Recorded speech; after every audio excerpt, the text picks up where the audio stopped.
sound like Futurama. Oh my god. Nope, Okay. keep it together. Keep it together. It's the Don't Make It Weird podcast with your hosts, Daniel and Dinosaurus. Oh, hello there. Welcome to the Don't Make It Weird podcast. I'm one of your co-hosts, Daniel Quigley, and we are your writing, storytelling, comedy podcast by the writing community for whoever the hell wants to listen. Anyone. Seriously, please just listen to us. We love you. We need you. We want you.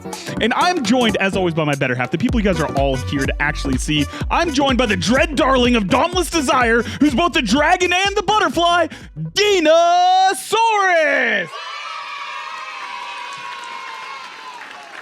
Hi, Dina. So I have a question. Yeah, I have an answer. So why do ovens only ever they can be set to like a 5, like a number that ends in 5, or a double 0, or a single 0, right? Uh-huh. But why don't recipes ever use a single 0 number? Do you know what I mean? Like it's always like 425 or 450. Like, oh wait, that's a never mind. My whole thing just went out the door. Never mind. Just good job. We're off to a rip-roaring start. I was going to say I know nothing about cooking. I know what you're getting at. I know what you're getting at. It's like you never see like preheat your oven to 360. It's always like around like maybe it's usually like intervals of 25. Yeah. So like I guess it just makes it easier. But I mean, I think we need to have Abby, the Canadian representative here, give us her opinion on it when she arrives. Yeah, and if she is here, guys, I'm so freaking excited for our guest this week. It's been a little bit minute. It's been a little minute since we've had a guest on the show, and we've got our first ever guest for season 3, guys. And our guest this week is a talented Canadian writer whose work, both fiction and nonfiction, have appeared in Vamp Cat Mag, Crier Media, and more. With a degree in political science from Simon Fraser University, she brings a unique and informed perspective to her writing. She has a deep love for the epic scope of crafting historical fiction, transporting readers to richly realized worlds of long ago. When she's not immersing herself in these historical narratives, you may find her hiking through the stunning landscapes of Canada or people watching on a patio with friends and family. Her story about Matilda Flanders, the Dragon and the Butterfly, is available now from Lost Boys Press. Welcome to the show, Abby Simpson. Hi guys, how's it going? So first question, do they have ovens in Canada? Yes, they do. And they end in zeros on the setting and it's in Celsius. No, it's not. Actually, no, it's not. My oven has both settings, but Canada's weird and we do temperature is Celsius for everything except for pools and stoves. You know, America has no inconsistent measuring at all. Don't talk to us. Yeah, it's completely consistent. You guys, I mean, but the thing with us is because obviously we have like the British systems, right? Like the metric systems, and then, I mean, the American culture is so enormous. Is the word I'm going to use, and so it's so enormous that we absolutely have little bits of both kind of running through Canadian lives here and there. So our stoves, though, I set my stove, I'll preheat my stove to 350 all the time, 400 all the time. It's never 495. I don't know. Maybe that's different. Yeah, we need to be, we need to start the movement right now. Dina, are you in? No, I don't know what movement we're talking about. The movement to just dial up, get rid of 5. We're starting a revolution here, okay? Dina, I need Eagle you on cries, board. Exactly. And over the course of this episode, Abby, I believe you're going to intersperse Canada facts for us because we know nothing about Canada. Brand new country to the show. So we welcome all of our Canadian listeners. Recently founded. Jess the Mess is Canadian. More recently than. Remember her. But pardon? Who? Okay. You know, our other. Yes, Jess. Oh, Jess. She lives in the same city as me, actually. What? Yeah. Can you help us stalk There's Jess like the 3 Mess? cities in Canada. No. Yeah, there's very Vancouver small and Toronto, and then there's just vast openness of nothing. No, there's Montreal as well. So the 3 big Montreal. That's just French. New France. That's not Canada. The 3 cities that would be sort of considered like world class, and obviously I'm going to make a whole bunch of people in different cities upset by saying this, but the 3 that are considered world class in terms of like population and airport sizes and whatever else are Toronto, Montreal, and Vancouver. and Vancouver is where I am on the other side. And then there's like a bunch of other cities that are also Nova fantastic Scotia and wonderful. is But in shambles. Winnipeg is going to be pissed. Winnipeg knows where it stands in the hierarchy of cities. It's a wonderful place, but their winters are 10 months long. And for the 2 months that they don't have winter, they have black flies. So that's fair. And of course, people who love Manitoba would jump down my throat and say, those are stereotypes, which is fair. But it's also true. That just being a manatee would be in Manitoba. Like it feels like the right there's place. No manatees here. That's too just tropical. one. Just a single one. Just no manatees. No manatees. I mean, there's lots of polar bears in Manitoba. Lots of them, actually. Oh, bless their hearts. That's crazy. So second question before we like really dive into things. Do you know Robin Sparkles and have you met her personally? No, but also from Vancouver. It's one of those things. Yes, it just happens. Yeah, it's just that's why everyone's in Vancouver. Ryan Reynolds, Vancouver. Michael J. Fox, Vancouver. But you know what? You know what transcends borders, Ashley? That everyone the world over Who can the fuck is Ashley? You said Ashley. I did no such thing. Please check. I'll the be tape. Ashley if you want. It's okay. We love Ashley. Hold on, let me rewind the tape. This is where I'll cut in. Yeah, this is where I'll cut in the part where I rewind it and play it back in slow motion 3 times. This happens at least once per episode. You know what transcends borders, Ashley? You know what transcends borders, Ashley?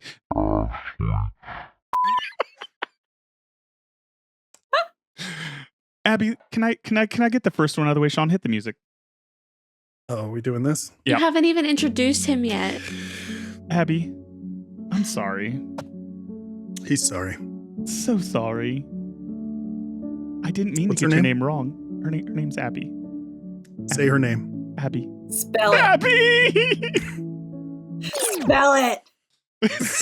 Don't ask him to do that. He has an editor for a reason. It's like right in front of me. Come on, spell it. And guys, if you're hearing... I have Star Wars ice cubes. You want to see? I do. For the audio-only listeners...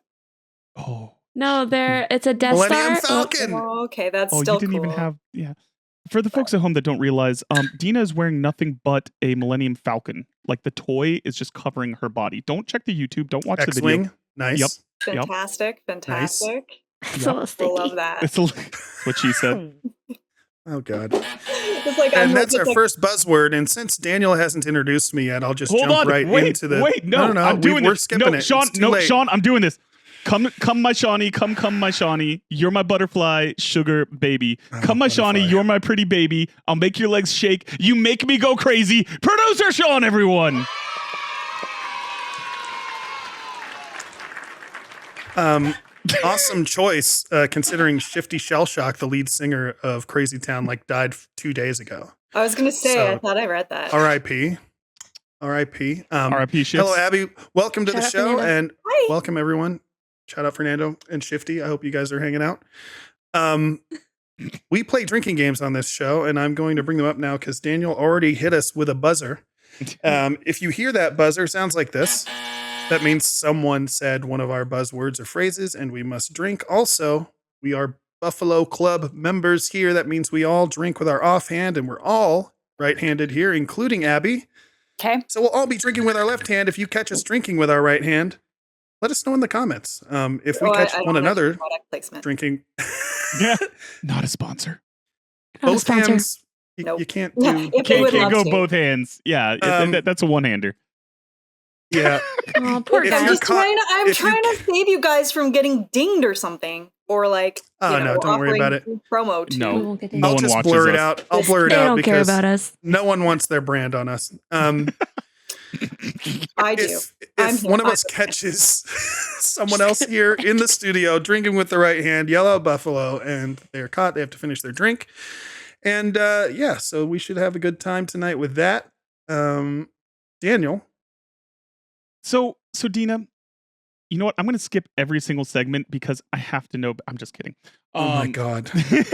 I will nuke this show right now. Go from the bottom to the top. Guys, I need you to dim the lights, to put on some nice spooky mood music. Leave your disbelief at the door because it's time for Dina's TikTok Conspiracy Corner.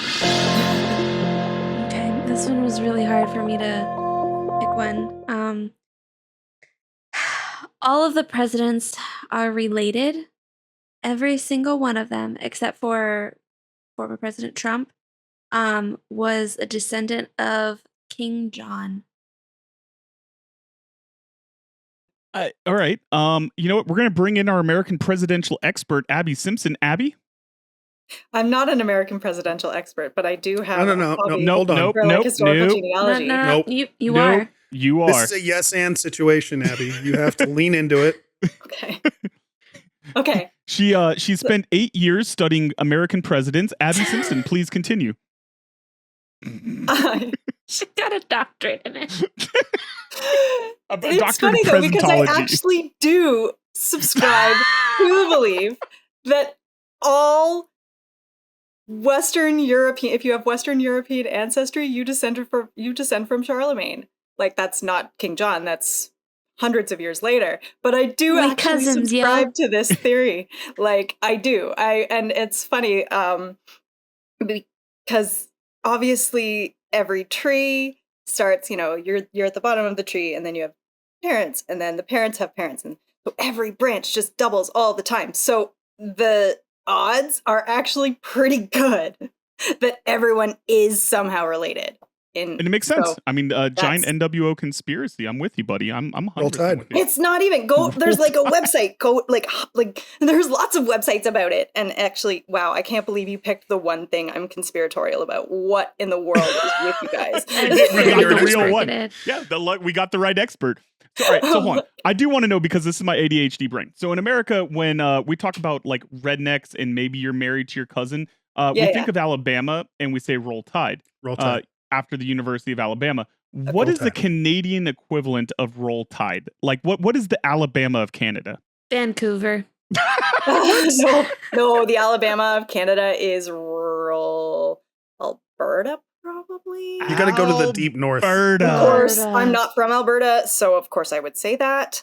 But the Alberta is the one province that is the most into wanting to be American politically.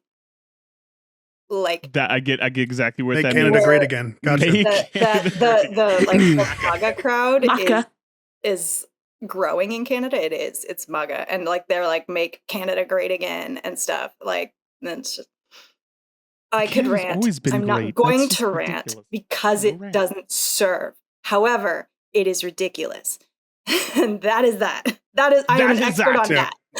We're only political here if it's funny. Also, I'm pretty sure we had a conspiracy corner segment once where we talked about how Donald Trump is actually a time traveler and he's his own grandpa or something like that. Yeah. And that also checks out. Yeah, no, that checks out. So like historically, there are two figures historically that really be fucking though. Genghis Khan and Charlemagne. Like, who do you think kind of got after Daniel, this isn't your conspiracy corner. Next segment. well, the thing is like they've actually done DNA research to figure out that Genghis Khan, who had like 1,000 kids minimum, as far as I'm aware. Like, I think they stopped counting at some point. And they're like extrapolating give it to the amount of years he lived or something. But like they're like, so he had so many kids and just basically like raped and pillaged everywhere they went, right? That they have actually done DNA analysis to determine that like people in China all do descend from like, and other parts of Asia as well, all do descend. Genghis Khan, the Mongols made it as far as Europe, like into Hungary for sure. That's not necessarily my like area that I've like gone deep down the rabbit hole yet with my like love of history, researching and all that kind of stuff. But that is so Charlemagne did not have as many children because 1,000 is a lot. 1,000 is a lot of children. And Charlemagne was spending a lot more of his time impressing the Catholic Church than Genghis Khan, obviously. Yeah, he wasn't. Yeah, Genghis Khan didn't care about the Catholics very much. I don't think. Yeah, like Charlemagne had a lot of kids, like a lot. Like I think, like 15-ish maybe, but so what we're saying is that his kids were the one that be fucking though, because at some point they had to catch up to Genghis Khan, because I feel like those are the two ones that like people say have like a lot of percentage background there. Yeah, like, I think Genghis Khan's like 3.5%. Yeah. Basically, what we're saying is Nick Cannon is Genghis Khan. Well, in 1,000 years, he absolutely could be, without a doubt. He's gonna be once his kids trace it back to Nick Cannon. Duggars, though. And but that's the whole plot of Idiocracy is Duggar types. Yeah, we know nothing about the Duggars here. Repopulating or populating the future because they just have kids. Abby, I'm so sorry. Time. Can I stop you here, because I've been trying to be patient. I've been trying to wait, and I can't wait anymore. I need to know: are you a tease? Who? You. Me? Yeah. Sexually? That's such a me answer. So that's the joke. He's not asking in that context, but that's the joke. Sexually? Abby, you were so earnest and honest about it, and I love that answer so much. That was the nicest response I've ever heard to this. Like, I'm not the nicest, I'm not the most polite Canadian that there is, but on a scale of like Canadians, I'm still pretty polite, I guess. I don't know. I'm like, every Canadian is just so polite compared to Americans. Roll Tide. Roll Tide. It's like the meanest Canadian you will meet, me, is still incredibly polite. It's still the nicest person in the room here. Listen, I need you to channel your inner Charlemagne.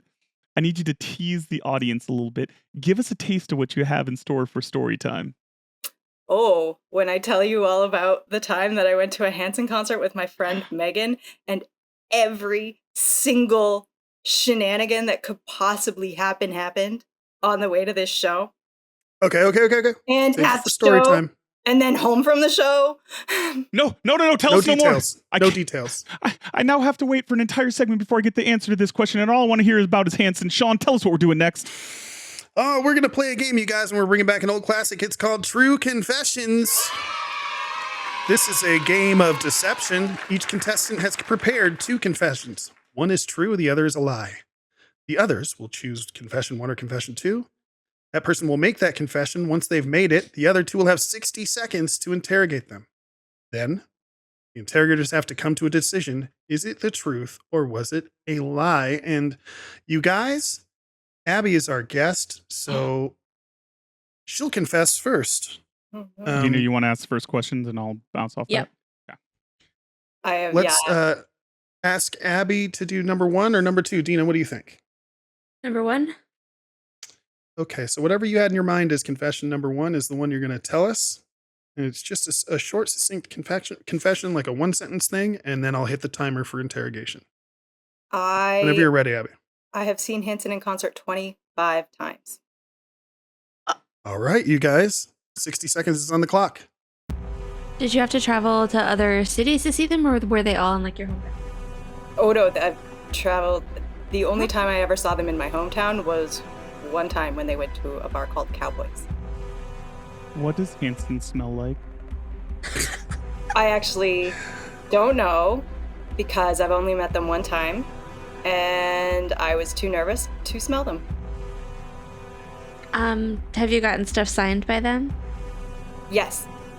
Not when I met them, though. Did you make physical contact with them? Pardon? Did you make physical contact with them? I have shaken their hands, yes. Can I shake your hand? Oh my God, super helpful questions. Do you have pictures with them? I do, actually. Here. I have to take you with me. One sec. Daniel, ask a question because we're running out of time. Are they as handsome in person as they seem they would be? I don't know. Just ask if they're as Hanson in person. Can you see that? That's 60 seconds. There's a glare. There's a glare. It's a little blurry. I'm going to need you to send me like a photo of it after the show. After we're done recording, send it to me in my DMs. All right, you guys. I was what do you take think? it Was off Abby the wall telling the so truth? on the wall. Dina? Yeah. See, here's the thing, Abby. I think you are telling the truth, but I need this to be a lie because, like, and I don't mean to make this like awkward, because if you've seen them 25 times in concert, I might leave my wife and ask you to marry me. Is it okay? He would abandon if I his children. say you should stick with your wife, not as a personal dig against you, but because I don't want to get married. That's fair. But okay, Hanson, awesome. Continue. Deal. Okay. So did you say so you do think it's true? Both of you think it's true. But I need it to be false. Yes. Okay, Abby, what's the truth? I have officially lost count of how many times I have seen them, but I do know it is not 25 times. I lost count around 12 or 13. And Oh! Oh my God, I haven't seen them in about... I don't know how many years it's been, actually. Maybe as long as when I found out that they were a little bit too maga for my taste. Yeah. Personally, but I still love them. I had stopped enjoying the music, so their political stuff was just sort of like. I prefer not to know. I keep nail in the myself in coffin for ignorance. me, I guess. Pardon? Yeah, no, I keep myself in ignorance for them. Yeah, 100%. Yeah. Excellent. Yeah.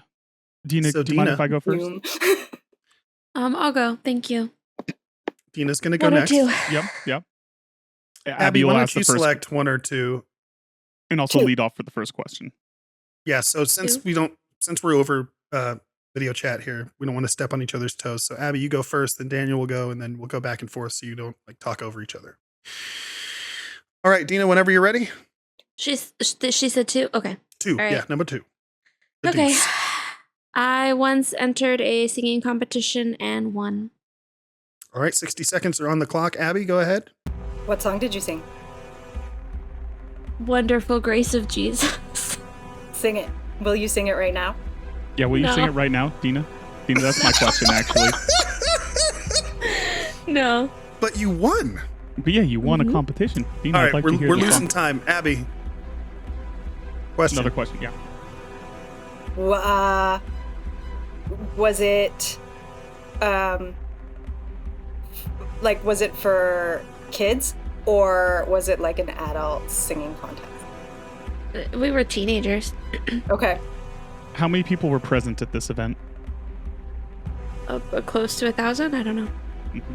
Was it judged on singing ability or ability to get the message across? Singing ability. Okay. What did you wear for this performance? It was a blue shirt with like flappy butterfly wing sleeves and then all right, a time's up. skirt. Abby, what's your thoughts? I'm gonna say that you were in this singing contest, but because you refused to sing for me now, I cannot trust that you won it because I haven't heard your voice. That's fair. So here's the thing, Dina.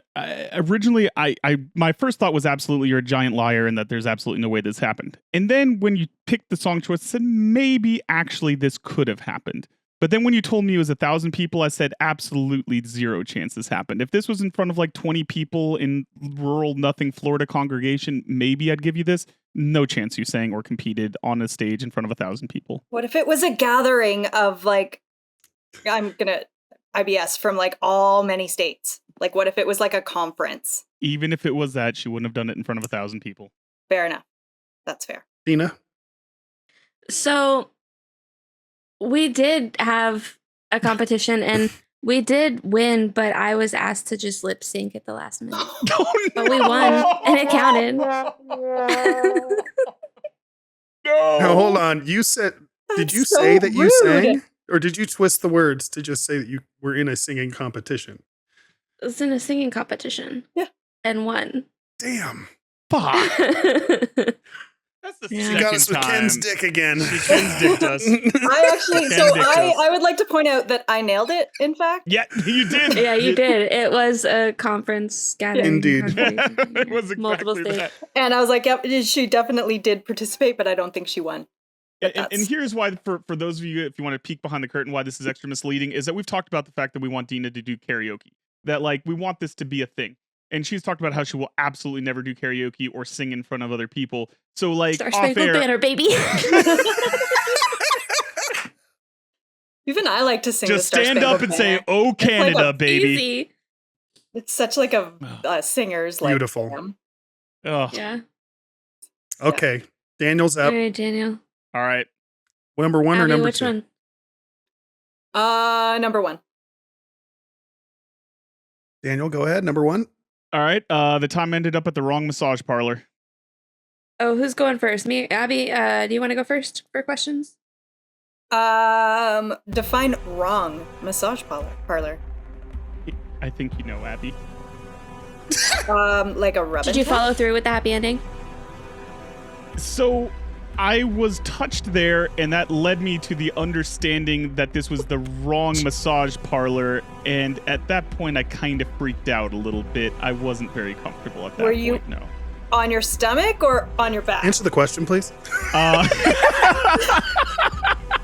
I did not get a fully happy ending, but my penis was touched.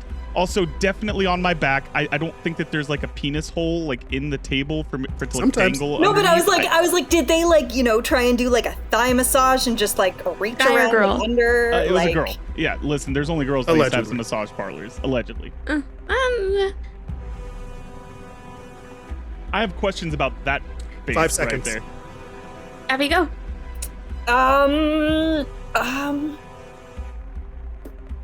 But yes, they were massaging my thighs. If that was your question. Am I asking more questions or Yeah, am you I have one more deciding? I'll question. give you one. The time's up, but I'll give you one more Yeah. question. I don't have another question, so skip. I'm Skip. pretty convinced that this happened actually Mhm, already. mhm. Okay. I don't know. Because I don't know why. False. Dina doesn't believe it. No. Why is that, Dina? This is probably somebody else's story. But I feel like you would have mentioned this in all the times that we've talked about massages, and I feel like you chose this specifically because we were just talking about my first world problems. Okay, Abby. I like her Abby believes reasoning. it. I've decided to believe it because it just sort of feels like something that could Because she's happen. Canadian. It feels and like she's something just that would kind. happen to me. Or just Dina, could happen to anybody. Yeah. Or could happen. Dina. Yeah, it could happen to South. anyone. Thank you. It could happen to anyone, Abby. It Mhm. could happen to anyone. Actually, it isn't my story. It's Sean's story. No, it's not. I'm just kidding. It's an absolute lie, guys. It's an absolute lie. So how come he didn't know if you were Outright on the front of your back? So was that actually a made-up story? Did you Yeah. actually make up a story for Yeah, I True made up- Confessions I for the made up a first time Wow. ever? Wow. Yep. That Good was job. a fully fictionalized Daniel story that time. See, I figured if you made it up that the happy ending would have happened, but you put a little twist on it for us. Yeah, exactly. I tried to keep it interesting for you guys, man. Right on. Oh, goodness. Well, all right, Abby, you've teased us long enough, and now it's time for you to deliver a happy ending to our entire audience. Tell them about... sorry. I totally screwed this all up. Abby. We're all about storytelling here, and every week we aim to share an entertaining tale. So without further ado... It's story time with Abby.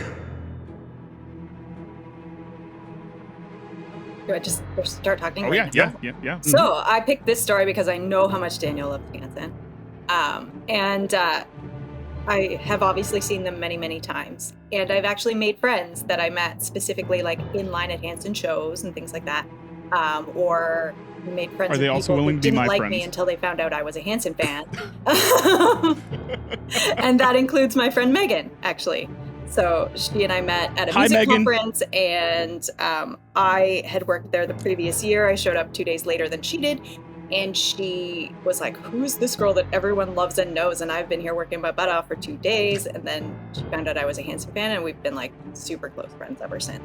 But so this one show we went, and we were going to go to Detroit, which obviously for us means crossing a border, right? And I was living in southwestern Ontario at the time. So she drove from her home in Oshawa and drove Not a real drove city. to meet me in London, Ontario. And you're going to need a map to look at this. And so she wanted me to drive some of the way. And I had just gotten my Wait, license, so and have I they wasn't not invented technically supposed to be GPSs driving on the yet? highway. And we're Canada? driving on the highway, and it's the middle of the night, and I'm going 100 in the fast lane, 100 kilometers an hour in the fast lane, and How I get fast pulled is over that? by the cops, and I'm like freaking out. I'm like, oh no, I'm technically not supposed to be driving.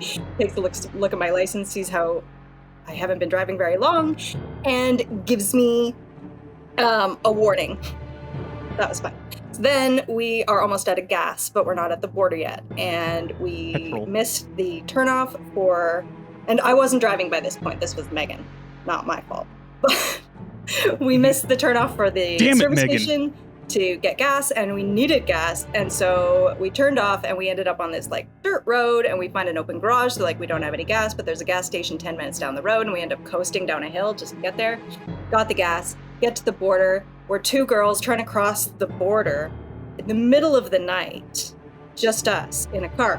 So they pulled us over and tore the car apart looking for drugs, because they're trained to think. I was about to say, so y'all are mules. Exactly. Yeah, they're trained to mules. think that two young girls crossing the border in the middle of the night are mules. No one's going to believe that you're driving that far to see Hanson. Exactly. That's what we said. We're going to a Hanson concert. They're like, get out, please. Tear the car apart. All right, how much shrooms? How much? Where's the shrooms, guys? There's You're no full way. of shit. It's like, and so anyway, we get across the border because they couldn't find any drugs because we were legitimately going to see Hanson.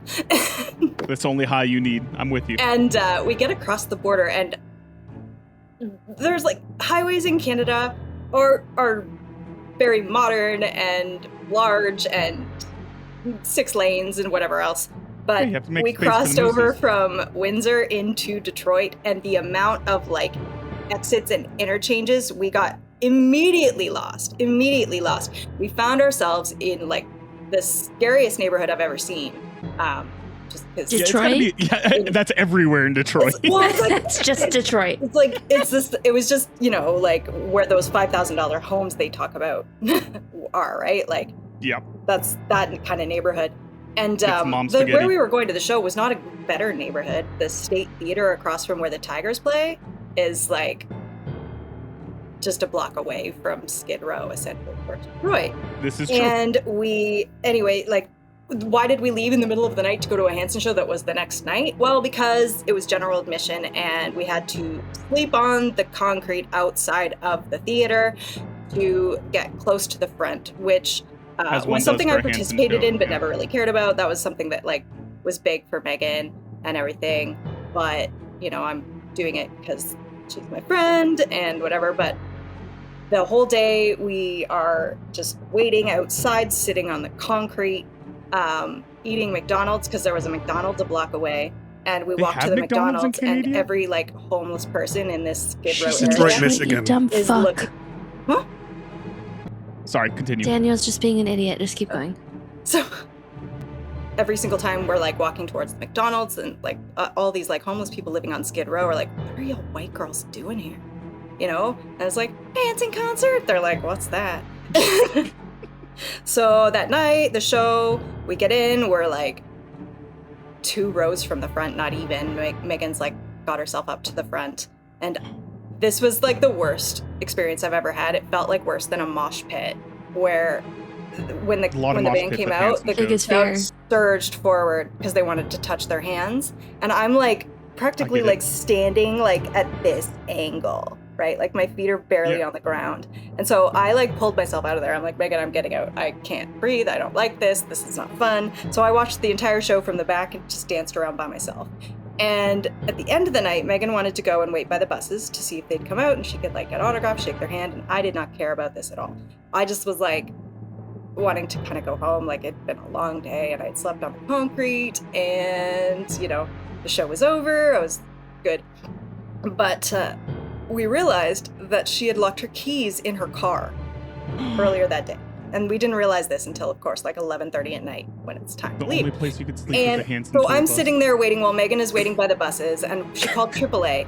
We're Canadian, so AAA did not show up at all. Because what is the Canadian version of AAA? Like, do you guys have that in Canada? Yeah. It's just CA. CAA.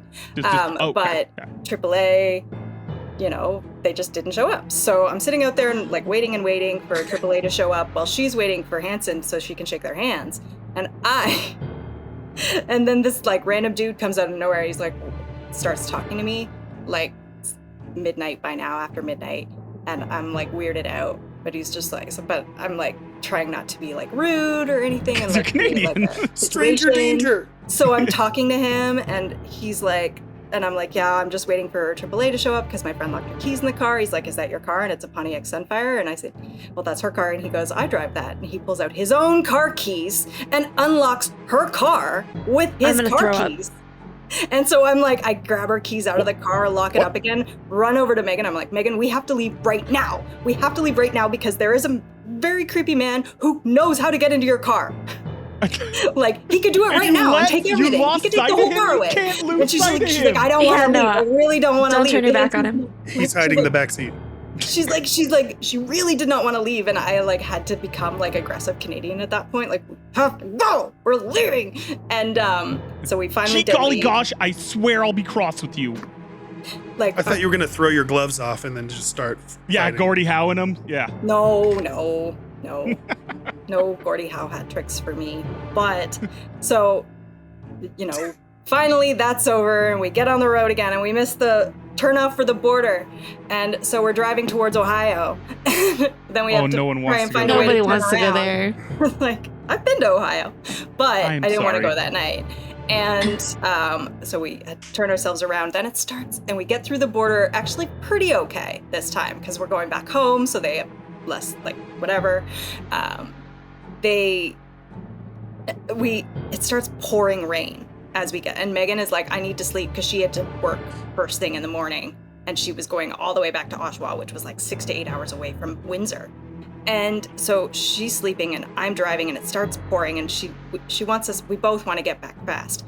I'm driving faster than I've ever driven in my life on a 30 miles an hour. Torrential rain-soaked, like 140 How many kilometers per hour? Kilometers an hour. The speed at which the car starts to shake on the wheels. That speed. And the only reason I didn't feel the shaking is because we were basically coasting through rain puddles on the highway. And I'm actually zigzagging in and out of transport trucks are the only other cars on the road at this hour. And I can't believe to this day that we did not die. But we did not die. And we just ended up with the longest, most ridiculous story about trying to go to see Hanson once of the several times that we have seen them together. God bless. Can you tell Megan I love her? Like, is that cool? Yes, I will tell Megan you love her.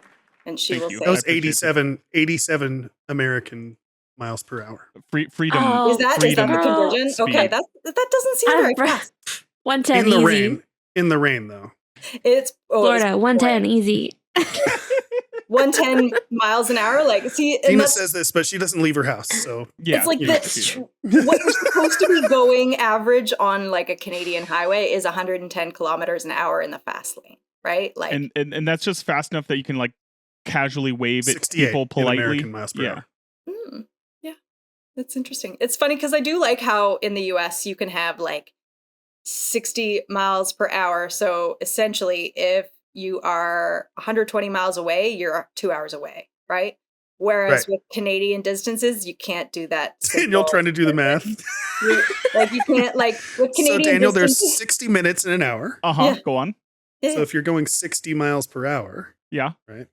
You're gonna go 60 miles in 1 hour. Takes you about a minute to go a mile, right? How many? My knees were weak. My arms are heavy. Is that another Detroit reference? yes, that is. All right, so Abby, you've already made me fall in love with both you and Megan, like appropriately, well, mostly appropriately. But I want to know: do you have a tissue nearby, a kerchief, perhaps some sort of eye drying implement, perhaps a favor of a nobleman? Do I need one? Yeah. You might. Because you see, Abby, we're going to peel back the layers of the potato and we're going to ask deeply personal, hard-hitting questions with Dinosaurus. Dina? I literally thought you meant I had something on my face.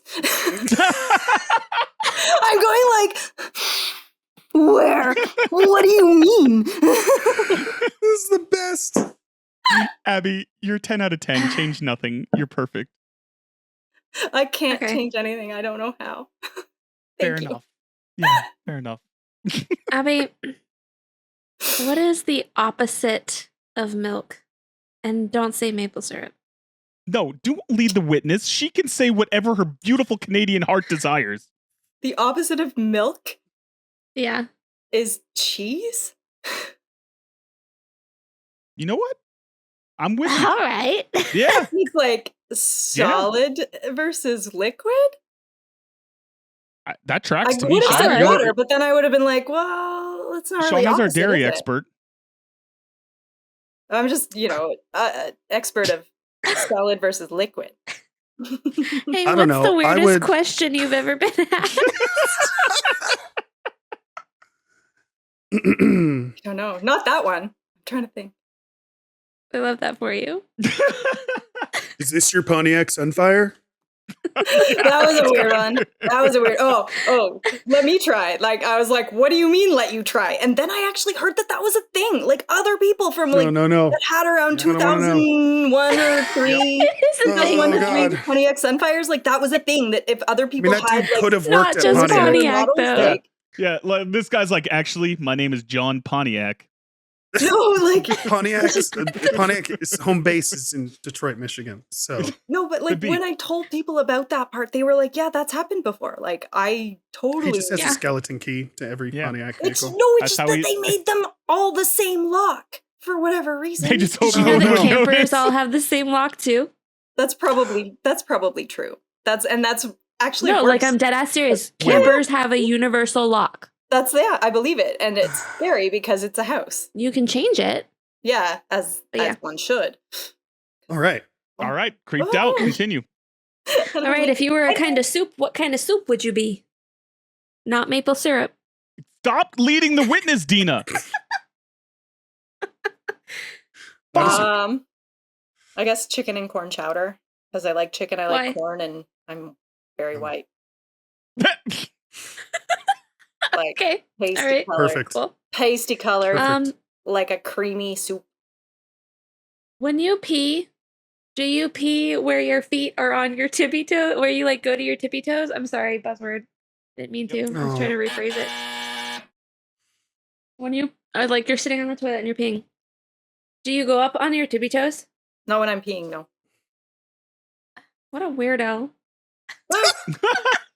Dina, you are being very judgmental right now, and you might have to do an I just want apology somebody else soon. to be like me. No, Yeah, I you're the just only weirdo okay. that Do you want pees on like your the, toes. do you want People like have the answered full yes to like that question. uncut poop talk? Because I will if I'm pooping.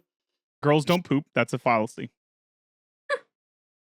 But Valid. I don't need like it's not about that when I'm peeing. When I'm peeing, it's just I'm usually you're getting just rid there of the for coffee business. I had, so it just goes right through me anyway. So I feel like Dina is trying to like shotgun her pee out like as quickly as possible. So she's giving it that extra I oomph. am. She's I on don't attack want to here. sit And there any longer. So she's just like flexing her legs, you know. that's fair. That's fair. If Cinderella's shoe fit her perfectly, why did it fall off when she was running away? Because she was sweating about the fact that it was almost midnight and she was gonna like everything was gonna explode. She might be sitting inside the carriage when the thing turned back into a pumpkin, and then she's a pumpkin. Like her head is sticking out of a pumpkin, right? That's why. I think, Decapitated. Dina, yes, can I exactly. Decapitated can I by hop in? 'Cause I like, just had a carriage question turning now. back into a pumpkin. Sorry. No, so all right, Abby, you gotta come in hot with this take. Okay. I need you to like defend it like you're an American, not a Canadian. I need Yeah. violence. I need attitude. I need it all, okay? Okay. You gotta give me your answer and tell me why and like defend You- it, you- okay? channel your inner Alberta? Okay. Okay. Roll Okay. Tide. Roll Tide.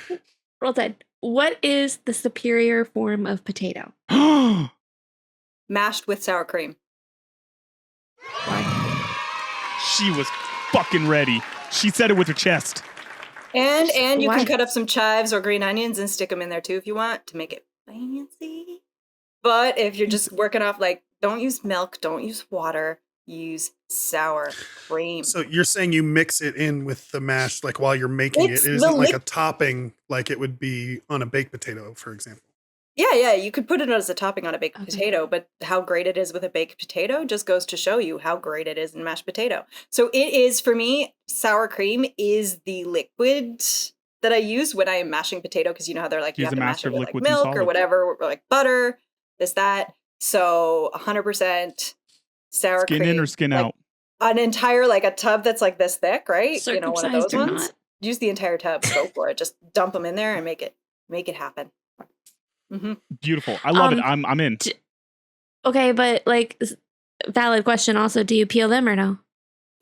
Skin in, skin I out. do if it's like a thicker potato with like the like really Girthy. Rough skin, but I don't Russet? if it like I don't if it's like one of those potatoes with like the thinner skin that like sort of like peels off like a paper tab, if you will. You know what Don't I mean? need two Like hands for that. Yeah. those they're usually smaller. Sometimes they're red potatoes, but they're yellow as well. Yeah. But it's just that the skin is really thin where it's like if you were to actually try and peel Mm-hmm. it, you're going to take away half the potato anyway. And that skin doesn't actually, like, it cooks really well and mashes really well, and I'm with you. it's fine. Yeah. But if I'm a it's skin in dude. thick skin, Yeah. but if it's thick skin, it's got to go. I can't even like eat, it like too if I'm thick. eating a baked potato, I can't eat the like leftover skin jacket or whatever. Skin jacket. Oh my gosh. Yep. Skin jacket. That's not creepy. Continue. That's so appetizing. All right. Circumcised. Skin jacket. So, listen, Abby, you've survived it. You know what? You didn't even need that neckerchief. You didn't need that Didn't handkerchief. cry Yep. at all. Not even a little. No, First I'm person we've had an that not emotionless cry during one monster. of Dina's questions. Yeah. All right. Yeah. So, Sorry. Abby, it's time to Sorry, take Dina. off our silly nanny hats and put on our serious author hats. Okay. We are going to be talking about your book, The Dragon and the Butterfly. And just a little bit about what this book's about. You know his name, now learn hers. 1,000 years ago, a noble's daughter came of age in the county of Flanders. Intelligent and ambitious, Maud would rise to become the Queen of England at the side of her husband. Driven by love and loyalty, destined to alter the course of history, her life was charmed by faith and circumstance, but not without sacrifice.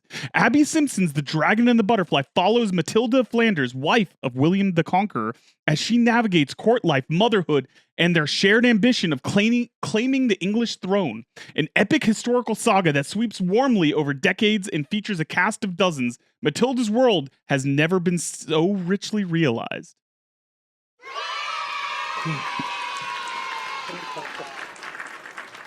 And, you know, I'm pumped for this one, Abby, because, you know, we talk about all the time, one of our favorite things about this show is that we get to read books that aren't in our traditional wheelhouses, our traditional genres. I love history just as a hobby and, you know, something I enjoy, but I haven't ever really read too much in terms of historical fiction or historical works, you know, that haven't been related to school. And so this was really exciting to get to read this and kind of get it from a different perspective. One of the things I thought was really interesting was your choice of how you wrote it in the language, because I found it to be a little bit of a mix of kind of new modern with a little bit of that taste of antiquity to give it the feel of the time period, but without getting kind of stuck in that whole Shakespearean talking and these and thous and stuff like that. And so kind of take us through what your thought process was and how you crafted your dialogue and language in this book. I mean, honestly, it was fully intentional. Like, I wanted to use contractions and some, like, I didn't want to necessarily use a bunch of phrases that people could pinpoint and be like, that's too modern and now I'm out of the story. But at the same time, what I wanted to do was make the reading of it more accessible than what most people find with a lot of historical fiction, where, you know, like, older ways of speaking and the parts of speech are in different orders and things like that. And I didn't want any of that. I wanted to focus on the story and focus on the characters more than I wanted to try and paint a picture of the setting more than I wanted to try and like be 100% accurate. I still wanted obviously that feel of it being historical fiction. So to feel that way, and some words I was like adamant, like, oh, I would rather use this word because, you know, like the word pregnant, for example. She has 10 children, and I do not use the word pregnant once because pregnant was not a word at that time, and royals don't even like to say the word pregnant. Which is I didn't know that. That's actually really interesting. Yeah, it's like it's a not like a dirty word, but with it's child. Like it's like a word that's sort of like so with child or like You're a whore. childbearing, Yep. or like that kind of thing. So using other words. Whereas, at one point, Ashley was like, just use the word pregnant. And I was like, I don't want to, you know? So No. some words it was like were deal breakers for me. And then other times, like, for example, I used the word top secret at one point and somebody pointed out in one of my ARC reviews that word was invented like 80 years ago. Like, oops. Yeah, that's fair.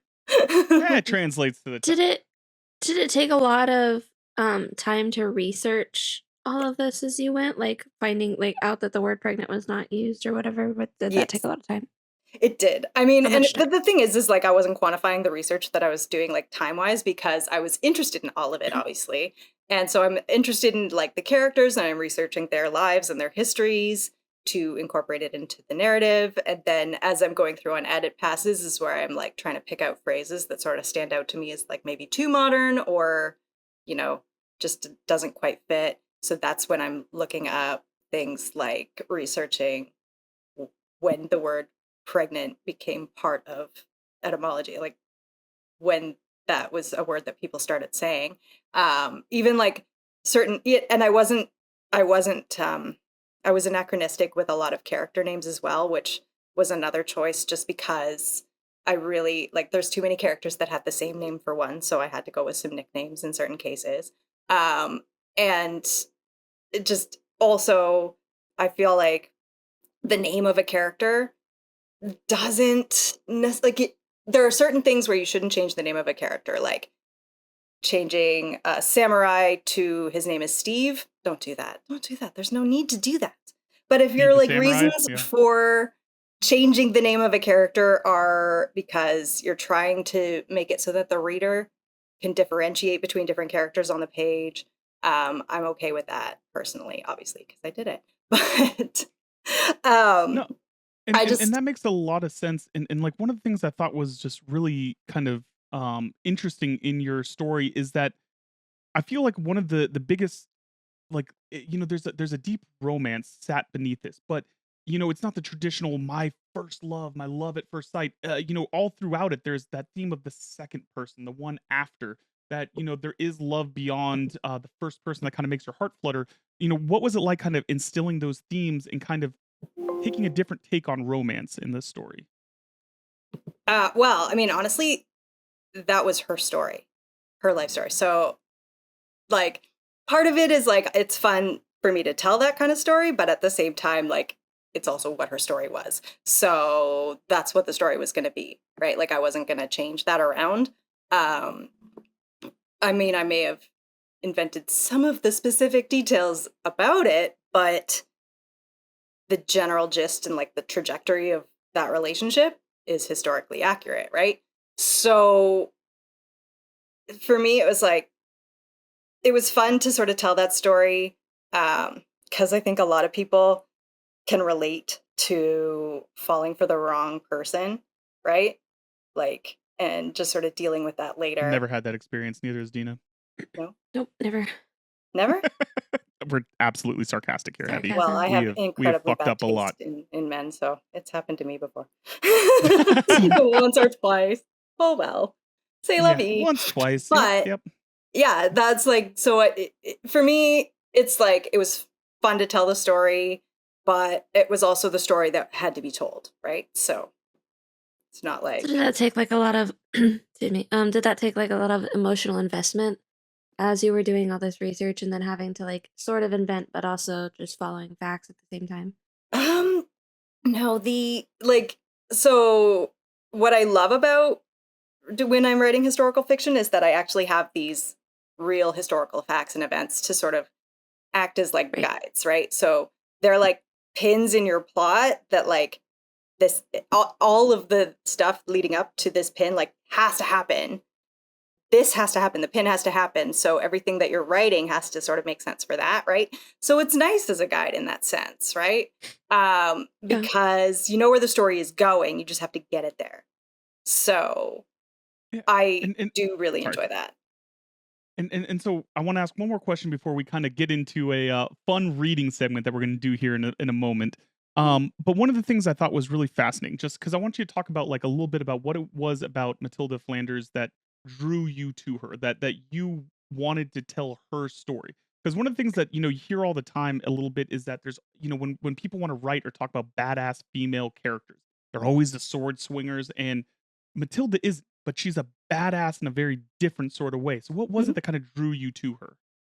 So I was drawn to her story Just because I end up in my research rabbit holes every now and then. And her story was really interesting to me because she was this powerful woman who actually seemed to have a fair bit of agency, especially for women of the era. But yet, what is known of her and written of her is kind of like 3 stories in like sort of like stitched together. So like, can you imagine if your entire life is cut down to like 3 stories, and then that for 1,000 years stands as everything everybody knows about you, right? So 3 events in your life sort of become your story. And I really wanted to, like, I looked into those stories and I kind of tried to use like logical deduction as far as certain questions about her story in terms of like, why might that have happened, and just turn it into a full story. And the fact that like she is like she did have this life that, you know, a lot of women not necessarily want these days, which is to get married and then just pump out kids all day, all the time. That's your, like, that was her job, right? Like that was her job. So, but she did it very well. She was very fortunate in that way, because it's fortune, it's nothing else that allows somebody to have 10 children and not die from them in the Middle Ages, So, she was an incredibly fortunate woman, which I liked. I was sort of drawn to the story about Brigtrick because I thought that was really fascinating, because it was very vengeful. And I love that. Like, I love when people are not just like perfect, right? And I do think a lot of like, because a lot of women in history, a lot of historical chronicles are written by monks, right?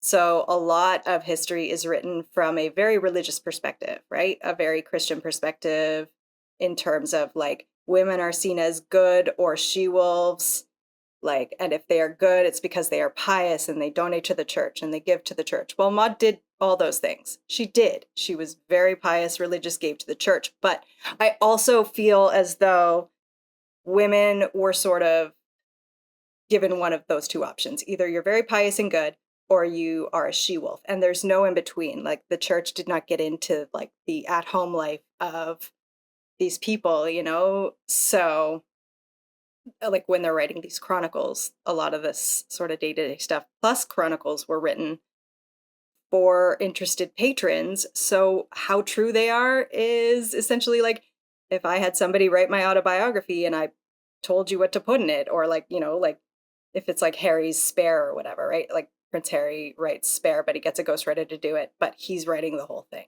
right? But not really. Yeah, no, I'm gonna like tell the everything that is in it is what he wants you to read, right?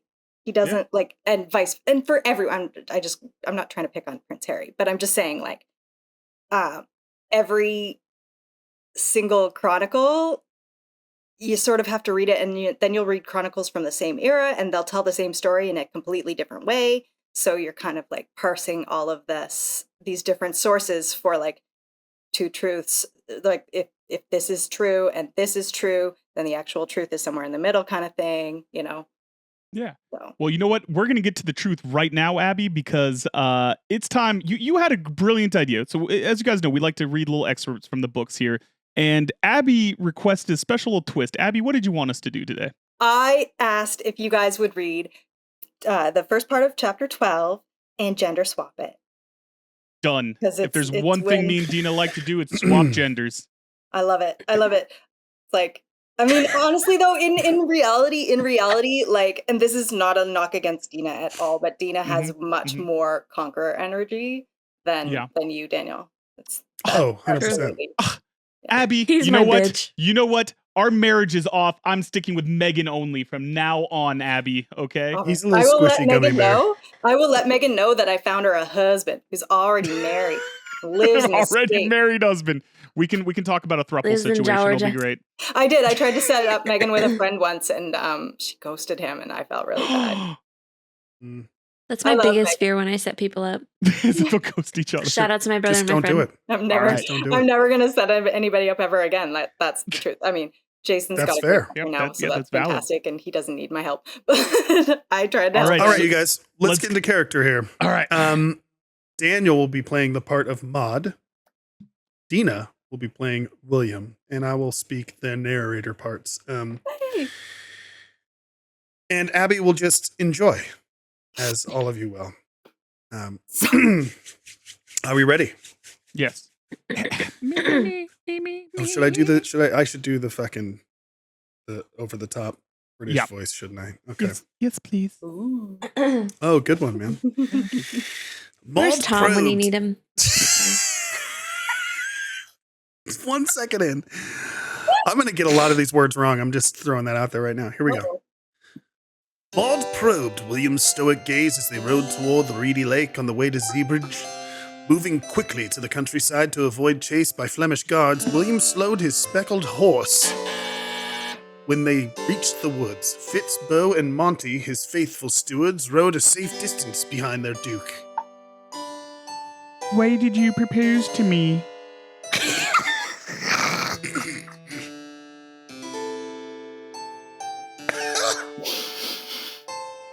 You sound like Futurama. Oh my god. Nope, Okay. Keep it together. I didn't know it when we were children, but I couldn't forget you after we met. Over time, you became the sun. Every day, the sun would rise and set, and I would think of you. Her heart ached, struck by guilt for failing to notice him before she'd ruined herself. I need you to tell me something. And then I have another question. If what I say doesn't offend... That's unlikely. His arms rested at her sides. She looked him dead in the eyes, challenging him to change his mind about her. I'm not a virgin. I've lain with another man. I laid with a prostitute Monty hired for my 17th birthday, and I'm the bastard son of a duke and an undertaker's daughter. Oh, sorry, I misread that. Okay, and an undertaker's daughter. I know it's all supposed to matter, but it doesn't. Not to me. All I care about is whether it's still true that your heart is with another. It is not true anymore. I'm still processing the whole turn of events. To be completely honest with you, but he hurt me. I was so wrong about him. Turn left at the next fork on this path. I like how quickly the accent went from slightly British to kinky. It's Belgian. From Anna. That's my Belgian accent.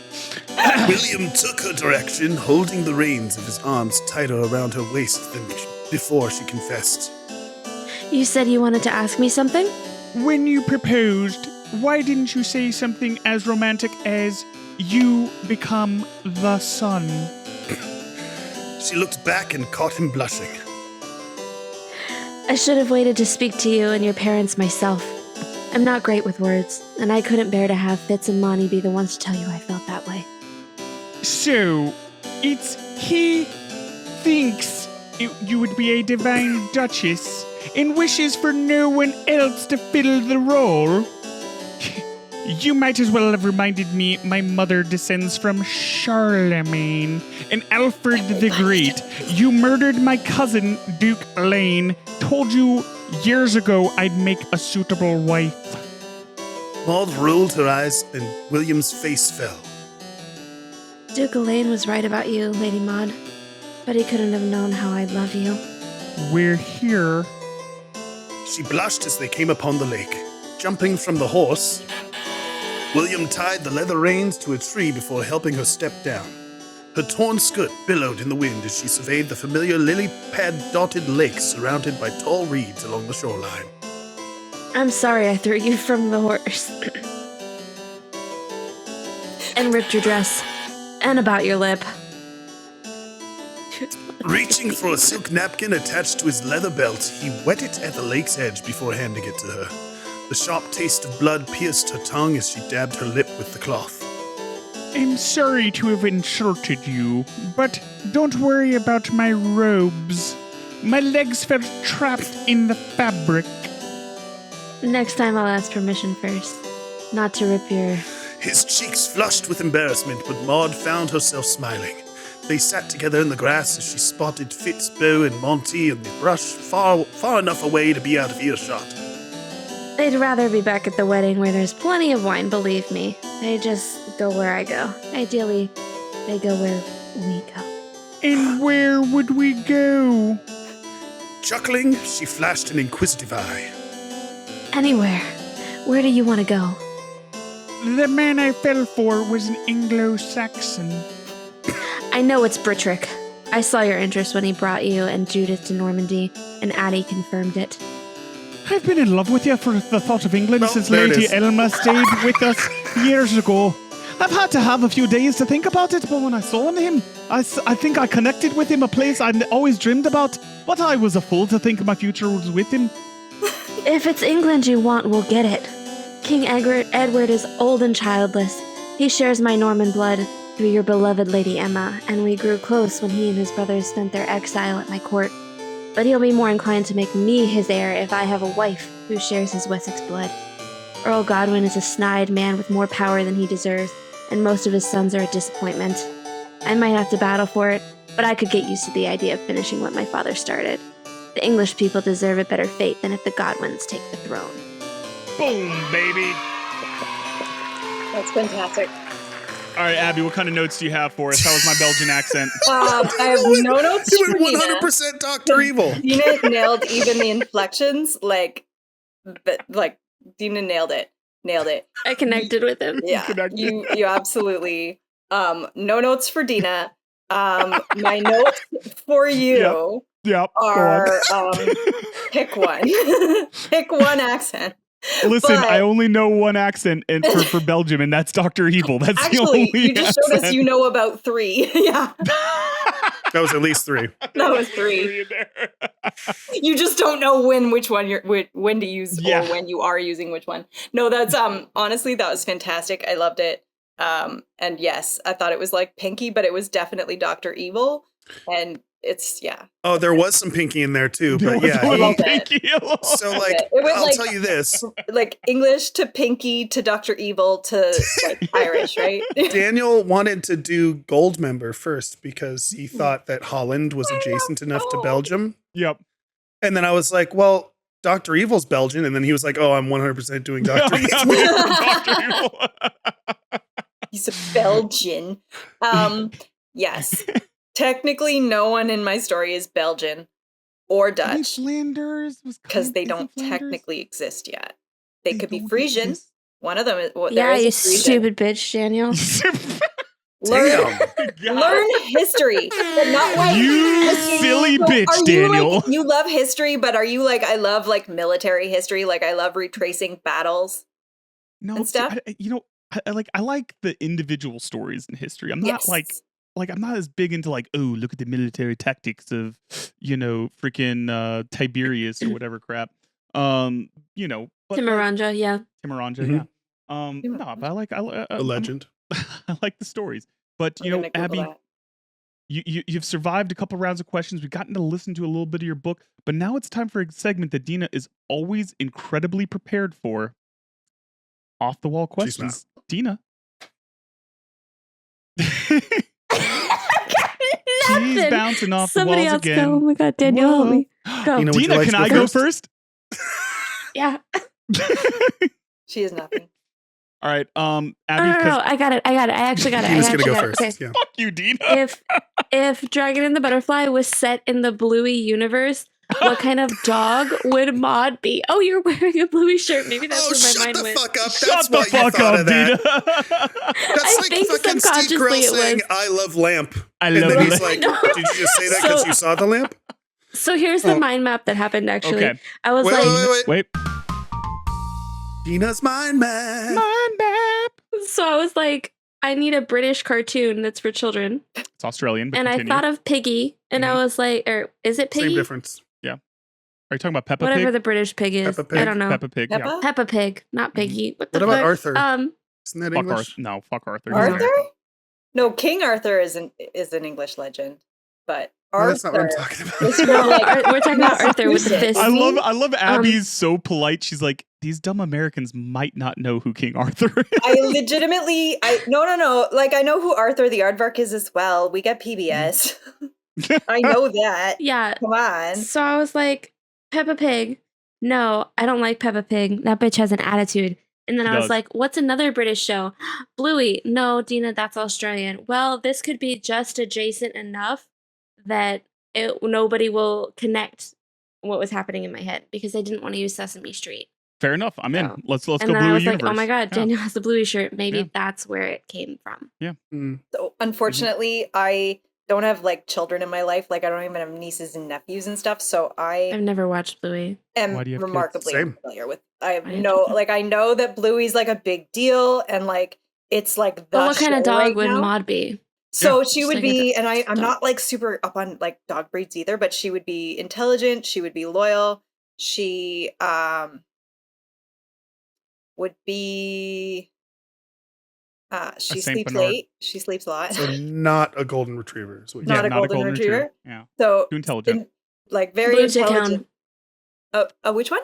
No. A blue Dina, tick hound. We're not. Sounds good to me. no- Yeah, she oh, loves blue as well. Blue's her favorite color. Blue tick hound. There you go. Blue Yeah? tick hound. Done. Done. Love That it. Love worked. it. I'm happy with that answer because I could You're not welcome. dispute it at all. I don't even All know right, if Abby, I can tell you Abby. what a blue tick hound looks like. All right. Gonna have to Google that. William the Conqueror has been replaced by Jar Jar Binks. How is this relationship? Well, he.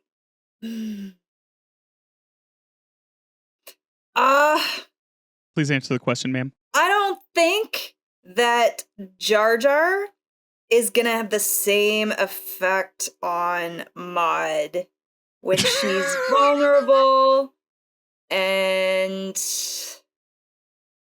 people's gonna die. it's hard to say, man. Like maybe her taste is just completely. I don't understand lot of it skills with because his she's a tongue. real person and we're talking about the character I wrote, but I don't know. Since I wrote her, I'm just gonna straight up just make it up and she's perfect. a real person, but I'm just gonna straight up make up the fact that she would look at Jar Jar and be repulsed. Turned on. She would know. sorry, She what? would know right from the start that creature is actually secretly being written to be the big bad, and that she just won't even entertain it to the fact so they won't have to revise She would have seen the through books him. She would have for seen through him. episode So 3. Dina, do you want to take turns Please shooting change each that. other in the face? Why? What? Yeah. Because of Daniel, not because of you. Don't worry about Yeah, 100% me. What happened? Perfect. Why? Because they Why hate are Jar you- Jar. Jar Binks, Jar and I it. love When he Binks. Jar Jar brings Why are up you Jar Jar, fucking hate he him? tries to shoehorn Jar Jar Binks into every fucking conversation. I don't So mind. pickle be I praised. don't mind. you. We mind. I'm just trying We to mind, seriously try to. That's fair. We mind. Okay, fair. But I mean, it was a good thought experiment. But I've just decided You know what? that It's a no, good she's thought repulsed experiment. by See, Jar Jar. our because guest I'm likes it. repulsed It's by fine. Jar Jar. Sorry. Yeah. And Abby, It's this is why you're like my favorite guest, buddy. Like He's a big bad. He was gonna be a big bad, but he was bad, so yeah. awful. And you know what? He's the daddy. I love Star Wars, and I do love that Ahmad Best is now the guy that saved Grogu, who Yes. is Absolutely. like the fact that Grogu is not real Redemption. is Oh, he got full absolutely redemption. tragic for me. Excuse you. Grogu is real. Oh well, okay, Grogu but is How real to fucking me, dare you. damn it. I have this I'm almost 40, and Uh-huh. I know that if I am in Disney World one day and I see little Grogu sitting in the little Mm. pack on the dude dressed like the Mandalorian walking around Mhm. Disney World, Mhm. I'm gonna start like wanting to cry Din Djarin. because Yeah, he's like a Not even little in a costume. pocket Real guy. robot. I'm gonna If start you're in crying. at a Disney pocket World, robot. hit me up. I'm like an hour away. Yeah, I will, yeah, just- because Alright. like Yeah, make actually, it happen. like my family and I have sort of been talking about doing like a trip like as grown-ups, and going back because like my family did You- Disney so often when we were kids. Like I went first time when I was 5, and I think we went like 4 or 5 times. Like we were just like a Disney fam, and I'm loved with you. it. Magical place on and earth. I've been And you I've can been drink around as the an world with adult to Epcot now. Disneyland. I love Epcot. I loved Epcot as a kid though because I've I always wanted studied to go to atlases. Disneyland. It's the same. Disneyland is Tina, okay. it's You Come on can over, do I'll Disneyland take in you. a single day, right? Like It's not the same. It's better. Yeah, it's not true. Anyway, No, it's, All right. no, it's, I know that it's not better. It's much so smaller. Abby- absolutely better. Abby, it's time. All right, I need you to know. Are we still gonna be friends after what's about to happen? Like, Of course, can we still be yes. friends afterwards? Perfect. Yeah. All right.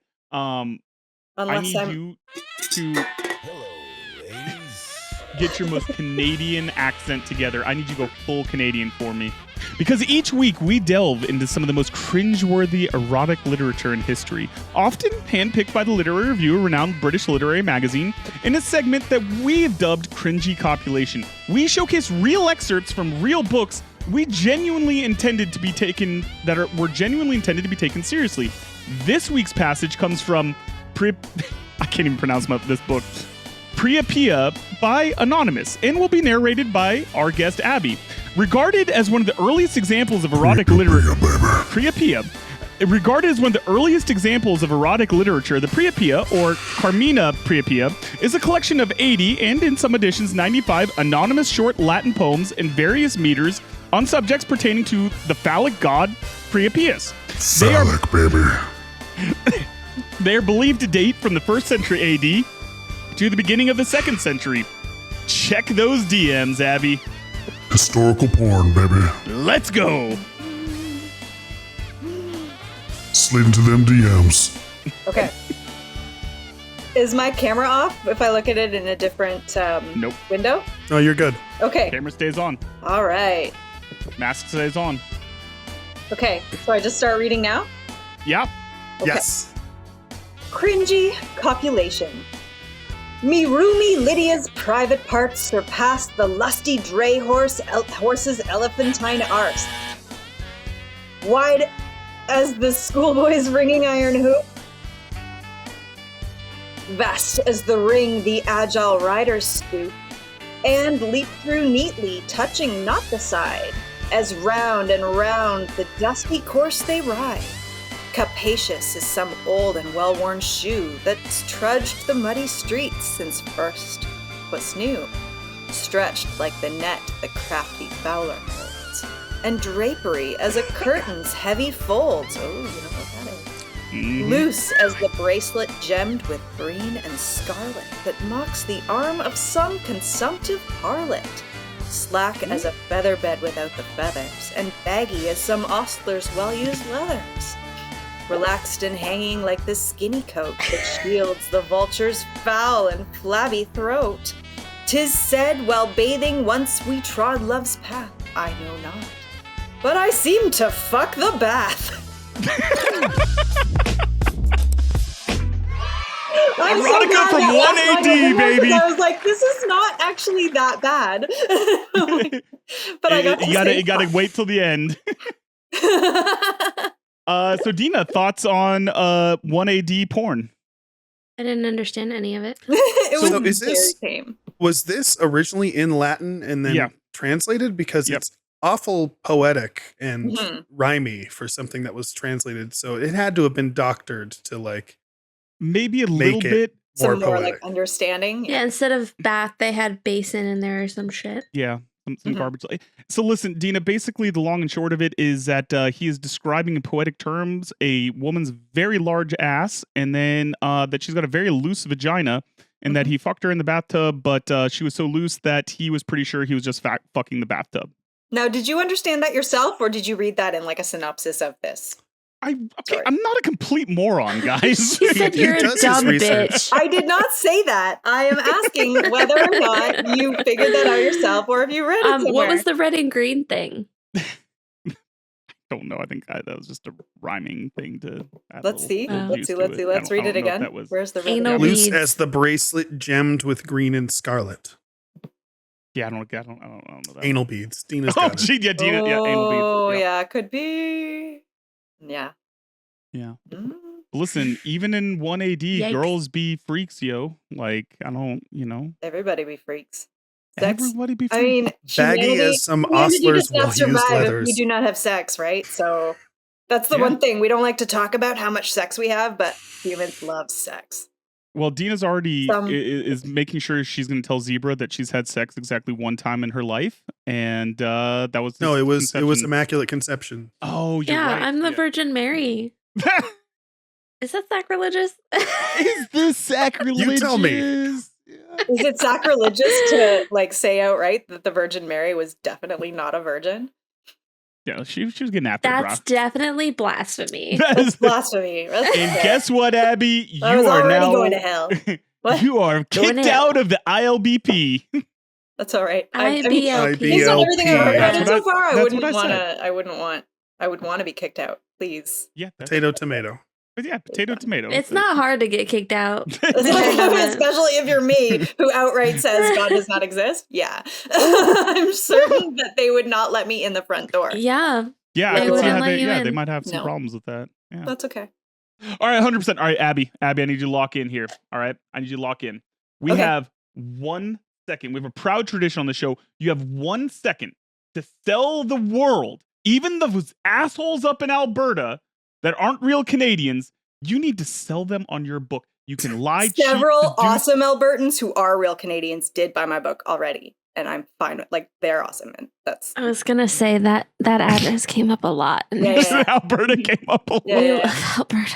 This is the thing, there's many good people that are trapped there. You know, it's just there's many good people. It's like the people trapped in Alabama, like Florida, exactly. Oh, for sure, exactly. Yes, 100%. Sean's like, I have to cut all of this. Stop talking, people. I know it's not the vibe, but it's also a historical fiction book, so it's kind of the vibe. It's the vibe, Sean. So it's all right, Abby. We're locking in right now. We're Van Damme right now. Okay. All right. You have 1 second to lie, cheat, seduce. Do whatever it takes to sell this book to the fucking world. All right, you ready? I'm going to count you in. 3, 2. If you don't like Hisfic, you will like this book, actually, because you don't have to like Hisfic to like it. There it is. Even if you don't like it, you'll love this book. Let's go. All right, now, Abby, now we're going to give you a full elevator pitch. Here's an opportunity to actually sell the book to everyone, not just Alberta. Okay. So the Dragon and the Butterfly is a historical retelling of the Norman conquest of England, but it's told from the perspective of Maud, who is the wife of William the Conqueror. And I really wanted to actually put this book together and focus on the female perspectives, because so many women in history are footnotes, or their stories just weren't seen as valuable or important to the historical record. And I firmly disagree. So we disagree, sir. We always disagree with people who don't think women are important. And listen, man, we loved this book so much. I mean, the prose is beautiful. The imagery with the butterfly. I mean, your ability to write a scene and paint that picture is incredible. Just fast-paced dialogue. It's got a little bit of romance. It's got a little bit of violence. It's got everything that you need. You know, especially even if you got that Game of Thrones itch. Yes. You know, except it's like the real thing. And it's absolutely fantastic. We can't recommend it enough. Dina, what do you think? I think that this book is for people that are like big fans of like Rain and Outlander. It's got like the similar vibe, and it's very captivating. I really appreciated every moment of it. So if you like Sunshine, you're not going to like this book. Only if you like Rain. No. Okay. Yeah. Okay. No. Just Rain, like REIGN. Oh, so sorry. So close. So close. Gosh. We had like 4 different references. Yes. Yeah. So again, guys, you can check out The Dragon and the Butterfly. It's available now at Lost Boys Press. You've got to check it out. You got to go. We love Abby here. Support Abby. Be a good person, because she's a good person. All right, guys? Gotta go. Yeah. Gotta go. Do we have time for one Canada fact? Because you didn't give us one through the duration of the episode. I need a Canada fact, please. Like a thing. Yeah. It was supposed to be a thing, but like I don't like to interrupt. So and you know what? That's a Canada thing. I didn't want to like derail it on we're never derailed on this show. That's never happened here. Here's a Canada fact. Yesterday was Canada's birthday, which is 3 days before America's birthday. How dare you? Cute. Yeah. We're Irish twins. We are Irish twins. Give or take 100. It's fine. Shh. 91 years. I think it was 90, because you guys were 1776, yeah? We're Irish twins. It's okay. It's okay. And we were 1867. Just go with it. 1867. Time is just a number. I'm giving you Canada facts and you're talking over them. Columbus sailed the ocean blue. Sorry. Canada was officially born on July 1st, 1867. And we were formed as a country because we had old men from 4 different provinces that existed at the time, like regions. And they all met in Charlottetown on Prince Edward Island in a building. that they now call Confederation House. It might have been called Confederation House then, but they all met. They got really, really drunk, and they talked about their differences, of which there were many, like the fact that, you know, they were English, some were French, and they hated each other because England and France hates each other. And then there were some people that were also like Scottish and Irish and things like that, because like a lot of like Scots and Irish people came here, and they were all very, very drunk, and they just, you know, ironed out, they put on paper, this is what Canada is. And we were a country just like that. Fuck yeah. Fuck yeah, Canada. Go Charlottetown. Go It's Charlottetown. way simpler than the plot of Hamilton. Dude. That's what I want every country's origin story to be. It's just like a few old men got together and got drunk and just mapped out the whole thing. It was perfect. They just said, fuck it, we're going to do our own country. The birth of Canada is, I think it was 20-some drunk men. Like, you guys have your founding fathers, and we have the drunk old men who made certainly they were all drunk. Yeah, they 100%. were all drunk. No, they legit, like, that is like literally Thomas Jefferson would record. never. Never drink. Was he a teetotaler? It's so funny. Like, it's funny because like Susan B. Anthony, who gave women the right to vote in the United States, essentially she worked tirelessly for that. Most people have said she was also mistake, like, Never heard of her. Susan B. Anthony. Oh my gosh. We're kidding. I know We're who kidding. she We is. love I know it. We who love she it. is. We're just being assholes. I'm sorry. like, I believe everything you guys tell me. Okay, but so she all of it's also all of it's a what I lie. love about this is she gave women the right to vote, but then she turned around and she took away everybody's right to drink alcohol. What she a was bitch. like, Yeah, she's a bitch. she was a massive Yeah. teetotaler. Like, she was like the leader of the temperance movement, which was behind prohibition in the Again, United Canada States. would never. Canada would did never actually have prohibition. That's It's true. goddamn right. You guys didn't have prohibition. We did not. God, I love Prohibition Kitchen. Have you guys ever been? No, what's this? Is What? this a restaurant? It's the best restaurant ever. If you're ever in St. Augustine, oh my God, like it's so, I can't even. Better than Applebee's? No way. Better than Applebee's. Hey, That's cool. Abby, Their last question. charcuterie board. Oh my God, like I'm crying. I love that restaurant. So, Abby, last question before we get to the socials and stuff. What happened to Tim Hortons?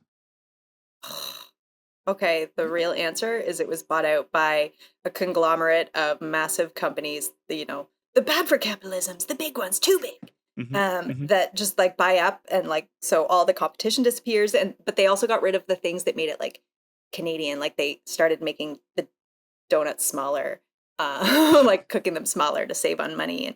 And the coffee was never really that great, but it always sort of had this like Canadian kind of like nostalgia to it, and it was very inexpensive, which was really, really nice. But it started losing its kind of like sheen, or essentially, I guess it was like the only coffee shop we had once we got like Starbucks and things like that, and other like Fucking higher Starbucks, coffee. bro.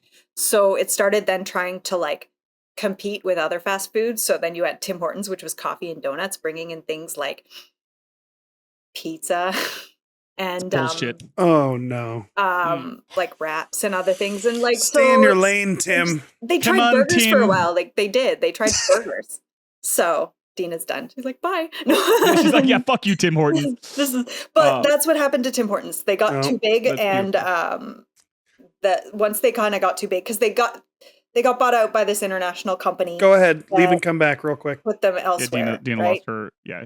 Yeah. Continue. It's So they just basically got too big for for the britches. what they are. Oh, That makes shiver me sense. timbits. And they got Shiver bought by me a parent timbits. company that doesn't understand them, or Canada, I would say, or understood. We're what here they to fight were the revolution there for with and you. So operating. if this is They lost the essence.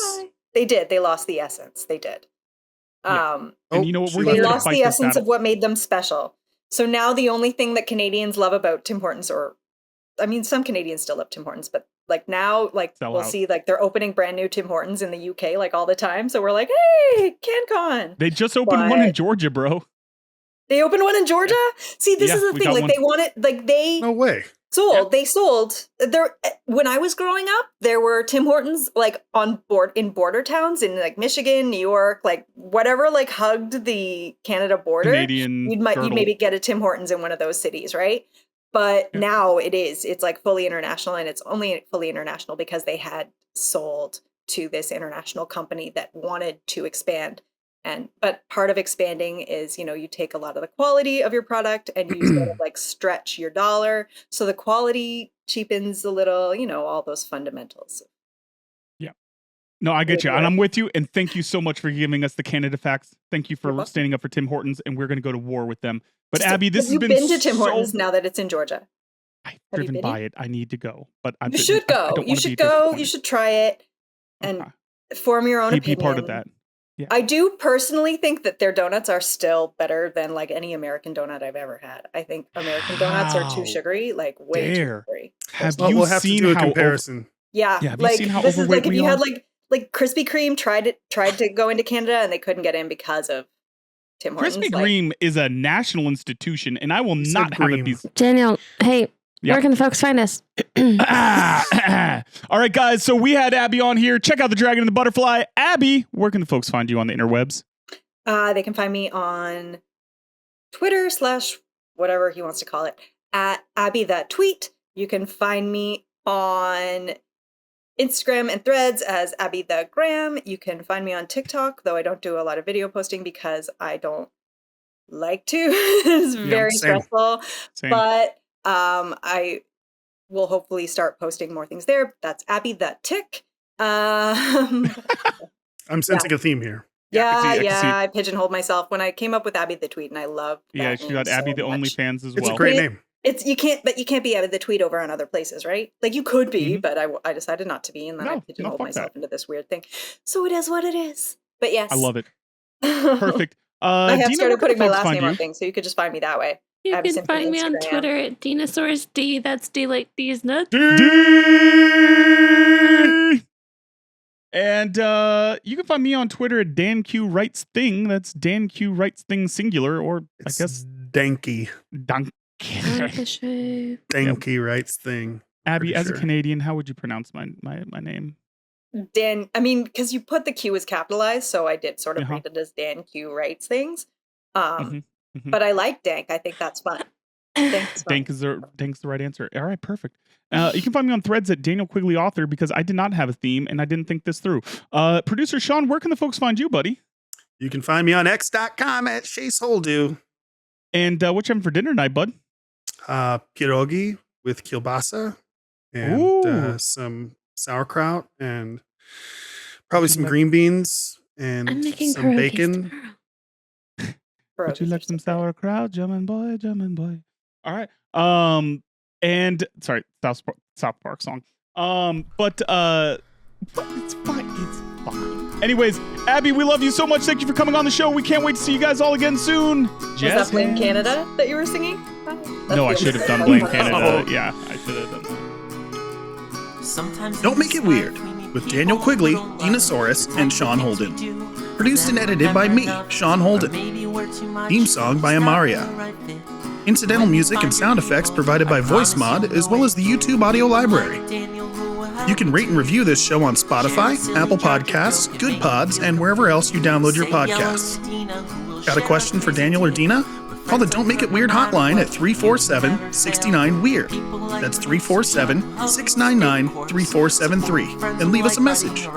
It could be featured on a future episode. And if you haven't already, please subscribe to Don't Make It Weird on YouTube for the video presentation, or on your favorite podcast app for the audio-only version of the show. Thank you so much, and we love you. Don't make it weird. Was that okay?